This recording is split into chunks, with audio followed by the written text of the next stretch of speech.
ஸ்ரீமதே ராமானுஜாய நமக. இன்னைக்கு நம்ம ஸ்ரீ வைஷ்ணவ ஆச்சாரியர்கள் வரிசையில பராசர பட்டர் இவருடைய வைபவத்தை அனுபவிக்கலாம். இதையும் ஒரு அழகா கதாவாட்ல அனுபவிக்கலாம். ரொம்ப அருமையான கதைங்க இவருடையது. இவருடைய பிறப்பு திரு அவதாரம் பார்த்தீங்கன்னா திருவரங்கம் சொல்லப்படுற ஸ்ரீரங்கத்துல தான் இவர் கூரத்தாழ்வானுக்கும் ஆண்டாள் அம்மையாருக்கும் திருமகனாக திரு அவதாரம் செய்யறார். இவருடைய விஷயத்தை பார்க்கும்போது ஒரு வாட்டி இந்த கூரத்தாழ்வான்றவர் நம் சுவாமி ராமானுஜருடைய சிஷ்யர். இவர் தினைக்கும் இவரும் இவர் மனைவியும் பார்த்தீங்கன்னா பிக்ஷை எடுத்துதான் அன்னைய உஞ்சைவருத்தின்னு சொல்லுவா, அதை எடுத்துதான் அன்னைய உணவு சாப்பிடுவாங்க. அன்றைய தினம் மழை காலம்ன்றதுனால வெளியில பிக்ஷைக்காக இவர் போகல கூரத்தாழ்வான். அதனால வீட்டுல அவர் அரிசி எதுவும் எடுத்துட்டு வரல, சமைக்கவும் இல்லை மனைவி. அதனால அன்னைய தினம் உணவு எதுவுமே இல்லை. அன்னைக்கு ராத்திரி படுத்துக்க போறாங்க. அப்ப திருவரங்கத்துல பாத்தீங்கன்னா பெரிய பெருமாளுக்கு கண்டருளப்படுறான் ராத்திரி நேரத்துல அரவண பிரசாதம். அப்ப அந்த பிரசாதம் கண்டருள பண்ணும்போது மணி அடிப்பாங்க. அந்த மணியோட ஓசை அந்த ஆண்டாள் அம்மையாருக்கு கேக்குது. அச்சோ, உன்னுடைய பக்தன் இங்க பட்டினியா இருக்கான், நீ மட்டும் உணவு அருந்துறியே அப்படின்னு பகவானை நினைச்சு அந்த அம்மா மனசுக்குள்ள வியசனப்படுறா, கவலைப்படுறா. உடனே இது அவருக்கு தெரிஞ்சிடுறது பெருமாளுக்கு. அங்க இருந்த ஒருத்தரை கூப்பிட்டு அர்ச்சகர் முக்கேன உத்தவ நம்பி சுவாமிகளை கூப்பிட்டு அவ இல்லத்துக்கு பகவத் பிரசாதத்தை எடுத்துட்டு போங்கன்றா. அவரும் அந்த பிரசாதத்தை எடுத்துட்டு அந்த இடத்துக்கு வராங்கங்க. அவர்கிட்ட கொடுக்கவும் செய்யறாங்க. உடனே அவருக்கு நன்னா தெரிஞ்சிடுத்து. மனைவிய பாக்குறாரு. நீ ஏதாவது மனசுல நினைச்சையாமான்னு கேக்குறாரு. ஆமான்றா அந்த அம்மா நினைச்சது பகவானுக்கு தெரிஞ்சு இங்க உத்தவ நம்பி சுவாமிகள் மூலமா பிரசாதமா நமக்கு இங்க சேர்ந்திருக்குன்றதையும் அவர் உணர்றாரு. அந்த காலத்துல எல்லாம் பாத்தீங்கன்னா இந்த பிரசாதத்தை எடுத்துட்டு போய் வியாபாரம் செஞ்சு திருப்பியும் வர காசை வச்சுதான் கோவில் நடக்கும். அதனால அதுல இருக்க 2 பிடி கவலை உணவை மட்டும் எடுத்து இவா 2 பேரும் சாப்பிட்றா. அதில் பகவத் பிரசாதனமாக திரு அவதாரம் பண்ணவாதான் பராசர பட்டரும் வேதவியாச பட்டர். அவ 2 பேரும் குழந்தைகள். கொஞ்ச நாள்லயே அந்த அம்மா கருவுருவுரா. அழகான ஆண் மகவுகள் 2 பெற்றெடுக்கிறா. அந்த குழந்தைகளுக்கு பேர் வைக்கணும். 12ஆம் நாள் அன்னைக்கு உடையவரான சுவாமி ராமானுஜர் அவ இல்லத்துக்கு எழுந்தருளறார். அவர் வந்த உடனே குழந்தைய கூட்டிட்டு வான்னு தன் சிஷ்யனான எம்பார் கிட்ட சொல்றார். எம்பார் போய் 2 குழந்தையும் 2 கையில ஏந்தி எடுத்துட்டு கொடுக்கிறார் சுவாமி கிட்ட, சுவாமி ராமானுஜர் கிட்ட. அந்த குழந்தைங்களை கையில ஏந்தும் போதே அவருக்கு தெரிஞ்சிடுறது, குழந்தையோட முகங்கள் 2ம் இவ்வளோ பிரகாசிக்கிறதே. எம்பார், நீர் என்ன செய்தீர்னு உடனே அவர் சொல்றாரு, குழந்தைங்களுக்கு காப்பா இருக்கட்டும்னு சொல்லிட்டு துவயத்தை அவ காதுல ஓதின அப்படின்னு சொல்றார். துவயமந்திரத்தை சொன்ன அப்படின்றார். அப்படியா, இன்னிலேருந்து நீரே இவா 2 பேருக்கும் ஆச்சாரியனா இருந்து சகலத்தையும் கத்து கொடுங்கோ அப்படின்னு சுவாமி ராமானுஜர் நியமிக்கிறார். எம்பார் தான் இவாளுக்கு ஆச்சாரியன். பராசர பட்டருக்கும் வேதவியாச பட்டருக்கும் எம்பாரே ஆச்சாரியனாக நியமிக்கப்படுறார். அதுவும் சுவாமி ராமானுஜரால. அதாவது ஒரு வாட்டி என்னாச்சா, தெருவுல இது கொஞ்சம் பால பருவம் அப்ப விளையாடிட்டு இருக்காரு தெருவுல இந்த பராசர பட்டர். அப்ப சர்வஞ பட்டர் வருகிறார் விருது கூறிண்டே இருக்கா. பல்லக்குல அவர் வரார்.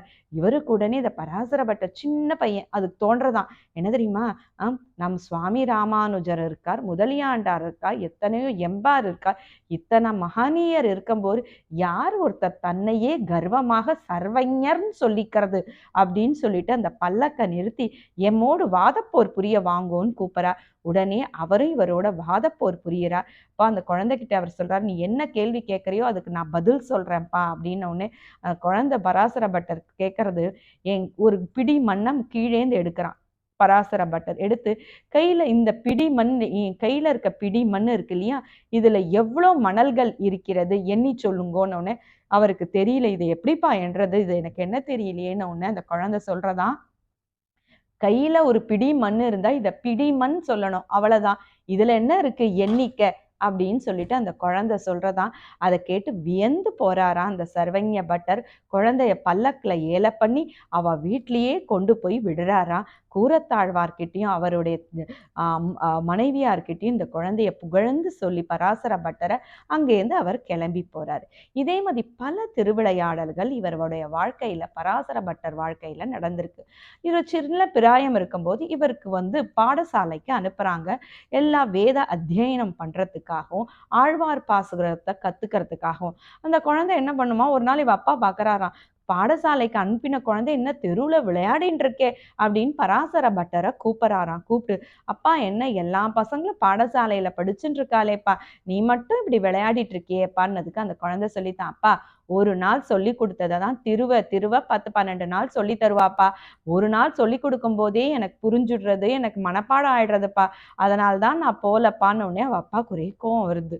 உடனே அந்த குழந்தைய பரீட்சை பண்ணி பார்க்கறாரு, என்ன நடத்தினா அது அவனுக்கு தெரியறதான்னு பார்த்தா அந்த குழந்தை கூரத்தாழ்வானோட திருமகனாச்சே, இக்கு இச்சின்னு விடாம அத்தனையுமே ஒப்பிக்கிறதாம். அத்தனை ஞானம் பொருந்தியவர் இந்த பராசர பட்டர் அப்படின்றவர். அதே மாதிரி கூரத்தாழ்வாரே குழந்தைக்கு சில விஷயங்களை காலக்ஷேபமா சொல்லி கொடுக்க ஆரம்பிக்கிறார். அப்போ நெடுமார்கடிமை பதிகத்தை சொல்லி கொடுத்துட்டு இருக்காரு. அப்ப சிறுமா மனிசர் அப்படின்ற ஒரு இடத்தையும் சொல்றார். அப்ப உடனே ஒரு குழந்தை பராசர பட்டர் அவர் அப்பாவை பார்த்து ஒரு கேள்வி கேட்கறது, அதாவது ஒருத்தரே சிறியவராகவும் பெரியவராகவும் எப்படிப்பா இருக்க முடியும், இது முன்னுக்கு பின் முரணாக இருக்கேப்பான்னு அவ அப்பா பதில் சொல்றாரு, நம்ம ஆச்சாரியர்கள்ல முதலியாண்டான் அருளால பெருமாள் எம்பெருமானார் முதலியார்கள்லாம் பார்த்தீங்கன்னா உடல் சிறியதாக இருந்தாலும் ஞானத்தால் பெரியவர்களாக இருப்பாங்கப்பா, அதை தான் இந்த பாசுரம் விளக்குதுன்னு சொல்லிட்டு அந்த குழந்தைக்கு அவ அப்பா விளக்குறார். அது மட்டும் கிடையாதுங்க, நம்பெருமான் இவர் ஒரு வாட்டி நம்பெருமான் ஸ்ரீரங்கம், இவர் கொஞ்சம் பெருசா ஆயிடுறாரு, வளர்ந்துடுறாரு. இப்ப இவரே ஆச்சாரிய ஸ்தானத்துல இருந்து பராசர பட்டரே காலக்ஷேபம் முதலியவையெல்லாம் சொல்லிட்டு இருக்காரு. அப்போ நம்பெருமான் முன்னாடி இவர் சொல்லிட்டு இருக்கும் போது காலக்ஷேபம், அங்க ஒருத்தர் பொறாமையினால இவரை கண்டபடி திட்டுறாரு, இவருக்கு மேல தோஷம்லாம் கற்பிச்சு சொல்றாரு. அப்ப உடனே அந்த இடத்துல பராசர பட்டர் கோபிச்சுக்காம மெதுவா சாந்தமா சொல்றாரு, ஒரு வைஷ்ணவனுக்கு 2 குணம் இருக்கணுங்க. ஒண்ணு பகவானோட திருக்கல்யாண குணத்தை தினைக்கும் அவன் நினைக்கணும். அதே மாதிரி 2வது தன்னுடைய குறைகளை தன்னுடைய தோஷங்களை தினைக்கும் நினைவு கூறணும். அந்த 2வது விஷயத்த நான் நினைவு கூறல, அதை தான் இவர் சொன்னாரு, இவருக்கு நான் ரொம்ப நன்றி கடன் பட்டிருக்கேன்னு சொல்லிட்டு தன்னுடைய ஆபரணங்களையும் பட்டாடைகளையும் எடுத்து அவருக்கு போற்றி அவர் மேல போட்டு அவருக்கு அழகு பார்த்து அவருக்கு நன்றியும் சொன்னாராங்க பராசர பட்டர். அந்த அளவுக்கு குணபூர்ணர் அப்படின்றவர் பராசர பட்டர். அதாவது ஒரு வாட்டி என்னாச்சா, பராசர பட்டர் எப்பயுமே காலக்ஷேபம் பண்ணுவாராம். ஒரு வாட்டி என்னாச்சா, ஒரு வைஷ்ணவர் வரத்துக்காக ஸ்ரீ வைஷ்ணவர் வரத்துக்காக காத்துட்டு இருந்தாராம். அந்த ஸ்ரீ வைஷ்ணவரோ பார்த்தீங்கன்னா வேதம்லாம் நன்னா படிச்சு எல்லாத்தையும் அருளிச்சை எல்லாம் படிச்சவரோ கிடையாது, அவர் சாதாரணமானவர். அதே பார்த்தீங்கன்னா அந்த கோஷ்டியில நிறைய வேதம் படிச்சவா அருளிச்சை எல்லாம் நன்கு அறிந்தவாலாம் இருந்தா. அவ அத்தனை பேருக்கும் இது என்ன இவருக்காக போய் நீர் காத்துட்டு இருக்கீரே அப்படின்னு கேட்கிறாராம் பராசர பட்டல அவ அத்தனை பேரும். அதுக்கு பராசர பட்டர் சொல்றாராம், அவளை பார்த்து ஒரு கேள்வி கேட்கிறாளாம், உபாயம் என்ன உபேயம் என்ன? நம் சம்பிரதாயத்தில் உபாயம்னா பெருமாளை சென்று அடையக்கூடிய வழி என்ன, அதனால் ஏற்படக்கூடிய உபேயம்னா பலன், அதனால் ஏற்படும் பலன் என்ன? அதுக்கு அவர் சொல்றாங்க, அந்த வேதம் படிச்சவங்க எல்லாம் சொல்றாங்களா, உபாயம் பக்தி யோகம் பிரபத்தி, உபேயம் ஐஸ்வர்யம் கைங்கரியம் கைவல்யம், இதெல்லாம் தான் உபேயம் அப்படின்னு சொல்றாங்க. சரி பொறுங்கோ, அந்த வைஷ்ணவர் எதினைக்குமே பார்த்தீங்கன்னா கொஞ்சம் கால தாமதமா வருவாராம் காலக்ஷேபத்துக்கு. அவர் வர வரையும் பராசர பட்டர் காத்துட்டு இருப்பாராம். அன்னைக்கு தினம் வந்த உடனே அவரை பார்த்து கேட்கிறாராம், உபாயம் என்ன உபேயம் என்ன நம் சம்பிரதாயத்துலன்னு. அவர் கொஞ்சம் கூட யோசிக்காம பெருமாளே உபாயம் பெருமாளே உபேயம்னாராம். இதனால தாங்க காத்துட்டு இருந்தேன்னாராம் பராசர பட்டர்.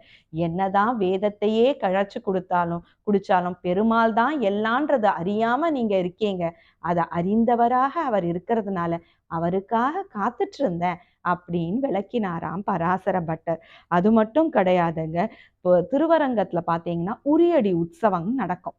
அப்போ இடையர்கள்லாம் அந்த இடத்துக்கு அந்த உரியடி உற்சவத்தை நடத்துவா. அப்போ அங்க வேத பாராயண கோஷ்டியும் நடக்கும். இந்த வேத பாராயண கோஷ்டியில தான் இந்த பராசர பட்டர் எப்பயுமே இருப்பாருங்க.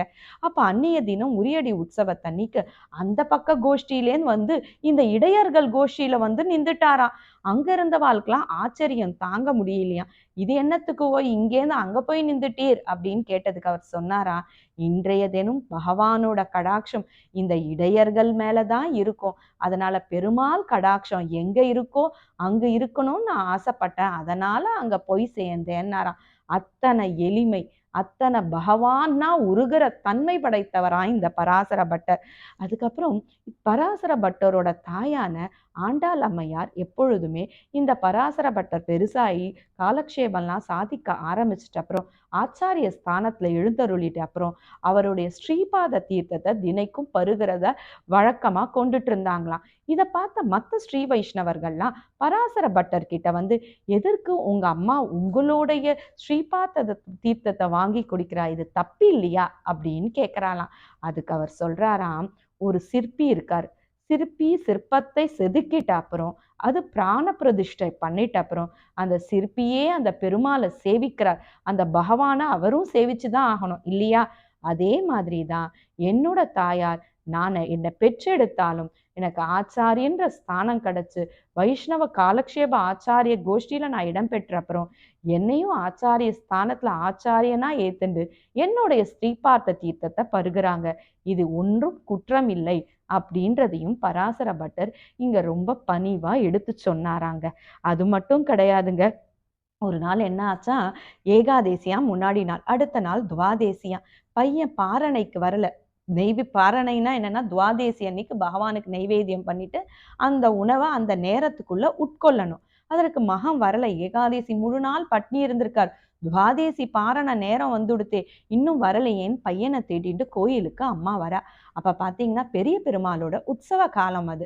அதனால வாயம் பாடினதுக்கு அவர் சொல்றாரு, அம்மா பெரிய பெருமாளோட உற்சவம் நடந்துட்டு இருக்குமா, பெரிய பெருமாள் உற்சவத்தோட நான் உணவு அருந்துவது ரொம்ப முக்கியம் இல்லம்மா, பகவத் உற்சவங்களே முக்கியன்றத அந்த இடத்துல அவ அம்மாக்கு சொல்லி நமக்கும் என்னத்தை காமிச்சிருக்காரு அவரு, ஏகாதேதி துவாதேசி காட்டிலும் பகவத் உற்சவங்கள் உயர்வு அப்படின்ற விஷயத்தை இங்க நமக்கு காமிச்சிருக்காரு பராசர பட்டர்.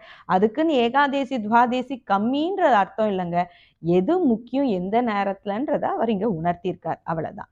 ஒரு வாட்டி காவேரி கரையில இவர் பெருமாளுக்கு அந்தரங்க கைங்கரியம் பண்ணிட்டு இருந்தாராம், நம்பெருமாளுக்கு ஆலவட்ட கைங்கரியம் பண்ணிட்டு இருந்தாராம். அப்ப அங்க இருந்தவ அத்தனை பேரும் நித்தியானுசந்தானமான சந்தியாவந்தனம் பண்றதுக்கு நேரமாயிடுத்து, வரீங்களா அப்படின்னு இவரை கூப்பிடுறாராம். அப்ப அவர் சொல்றாரா, அப்பா எனக்கு பெருமாளோட கைங்கரியம் இப்ப பண்ணிட்டு இருக்கேன், அதனால சித்திரகுப்தன் என்ன இப்ப சந்தியாவந்தனம் பண்ணலன்னா இத பாவ கணக்குல எழுத மாட்டார் அப்படின்னு உறுதியா சொன்னாராம். அப்படின்னா என்னன்னா, நம்ம இப்ப சந்தியாவந்தனம் பண்ணலன்னா பெருமாள் கைங்கரியம் முடிச்சுட்டு ராத்திரி போய் கூட பிராயச்சித்தம் பண்ணி அந்த சந்தியாவந்தனத்தை முடிச்சுக்கலாம், ஆனா பெருமாள் கைங்கரியத்துக்கு எந்த தடையும் ஏற்படக்கூடாதுப்பா அப்படின்ற அர்த்தத்துல சொல்லியிருக்கார். இதையே தான் மணவாள மாமுனிகள் ஆச்சாரிய ஹிருதயத்துல அத்தானி சேவகத்தில் பொதுவானது நழுவும் அப்படின்னு ஒரு விளக்கத்தையும் இதுக்கு கொடுத்திருக்காருங்க.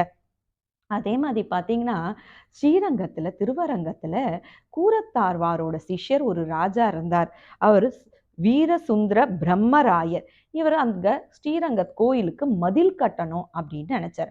அப்ப பிள்ளை ஆழ்வானோட திருமாளிகை நடுவுல வருது, அதை இடிச்சுட்டு மதில் கட்டணும் அப்படின்னு அவர் முயற்சி பண்றார். இந்த விஷயம் பராசர பட்டருக்கு தெரிஞ்சு அந்த ராஜா கிட்ட போய் இப்படி செய்யாதீர் சொல்லும் போது அவர் அதை கேட்காம அவர் மதில் கட்ட ஆரம்பிச்சாராம். அதனால மனசு ரொம்ப வருத்தப்பட்டுட்டு இவர் என்ன பண்றாரு, திருக்கோஷ்டியூருக்கு இவர் போய் சிறிது காலம் தங்குறார். தங்கின இவரால திருவரங்க பெருமாளை விட்டு இவரால இருக்க முடியலையா, அதனால ரொம்ப வருத்தப்படுறாராம். வருத்தப்பட்டுட்டு அவர் சொல்றாராம், அச்சோ இந்த பெருமாள் இல்லாம நான் எப்படி இருப்பேன்னு வருந்திண்டே இருக்காராம்.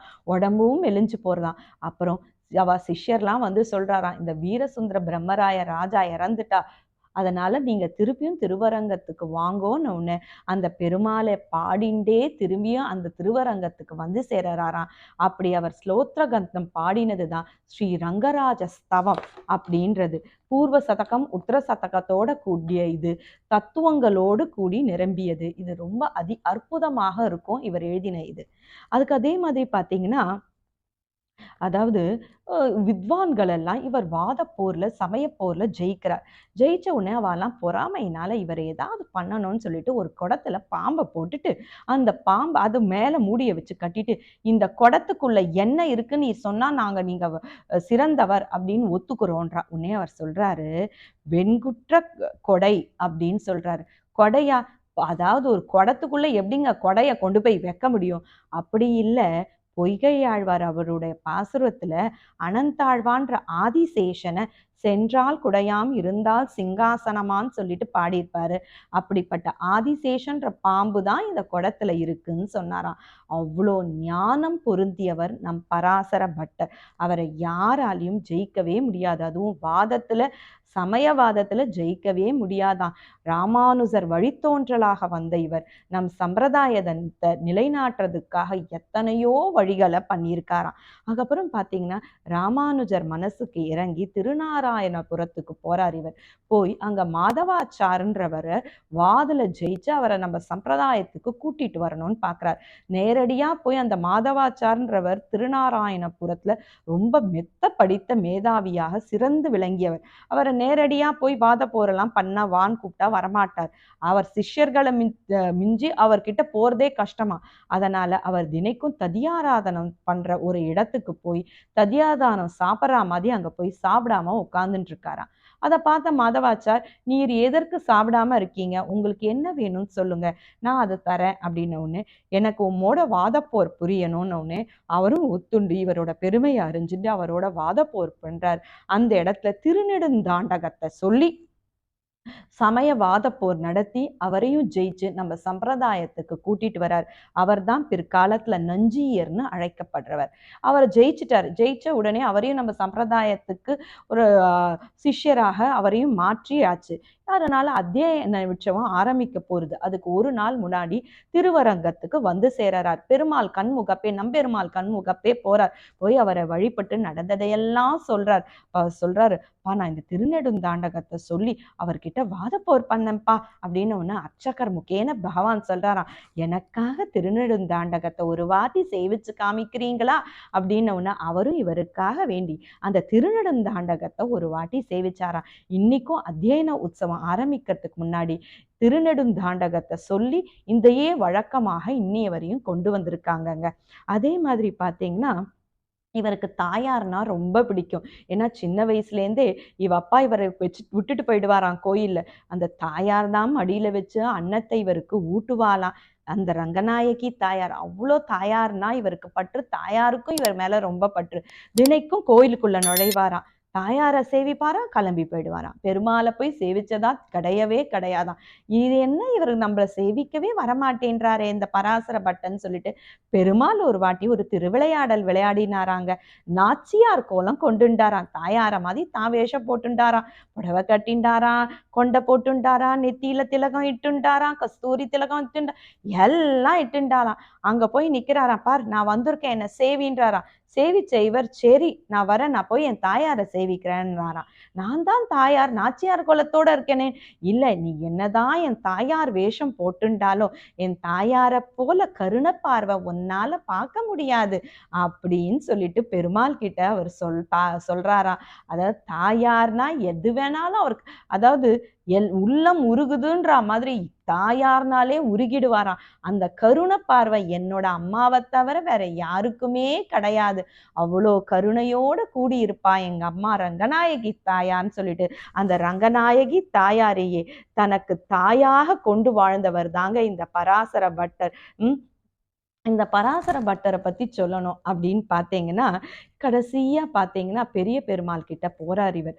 போய் அவர் திருவடியை பணிஞ்சு அந்நிய தினம் ஸ்தோத்திரங்கள், பாசுரங்கள், அருளை செயல்கள் எல்லாத்தையும் பாடுறார். பெருமாள் ரொம்ப சந்தோஷிச்சு உமக்கு மோட்சம் தந்தோன்றாரு. சொன்ன உடனே நேர வரார். வந்து, அம்மா அந்த ரங்கனை தவிர நான் வேற யாரையும், பெருமாள் கிட்டே சொல்றார், அப்பா ரங்கனை தவிர நான் வேற யாரையும் சேவிக்க மாட்டேன்.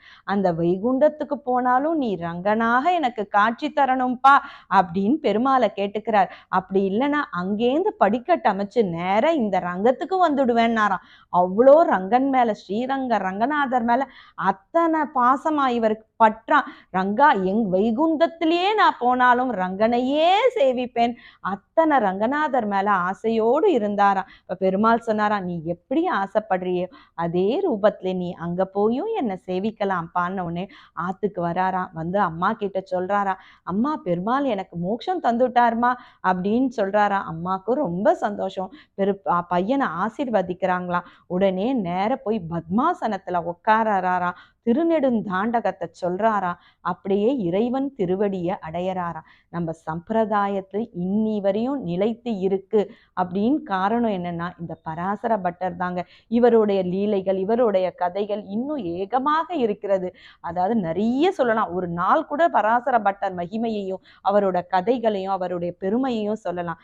ஆனா நமக்கு நேரமும் கம்மி, அதை சொல்ற இதுவும் கம்மியா இருக்கிறதுனால சிறிதாக சொல்லி நம் பராசர பட்டர் இதை நிறைவு பெறுகிறேன். ஸ்ரீ பராசர பட்டாரியா ஸ்ரீரங்கேச புரோஹிதக ஸ்ரீவத்சாங்க சுதஸ்ரீமான் ஸ்ரேயசே மேஸ்து பூயசே தென்னரங்கர் மெய்ந்தனென சிறக்க வந்தோன் வாழியே திருநெடுந்தாண்டக பொருளை செப்புமவன் வாழியே அன்னவயல் பூதூரான் அடிபணிந்தோன் வாழியே அனவரதம் எம்பாருக்கு ஆட்செய்வோன் வாழியே மண்ணு கூரனார் வளர்முறைப்போன் வாழியே வைகாசி அனுஷத்தில் அவதரித்தோன் வாழியே பன்னு கலை நால்வேத பயன் தெரிந்தோன் வாழியே பராசரனாம் ஸ்ரீர் பட்டர் பாருலகில் வாழியே. அப்படிப்பட்ட இந்த பராசரர் திருவடியை நம்ம அனுதினமும் போற்றி அவர் வழியில இருந்து நம் ஆழ்வார் ஆச்சாரியர்களையும் பெருமாளையும் சேவிச்சு இறைவன் திருவடியை நம்ம போற்றி பணிவோமாக. ஸ்ரீமதே ராமானுஜாய நமக.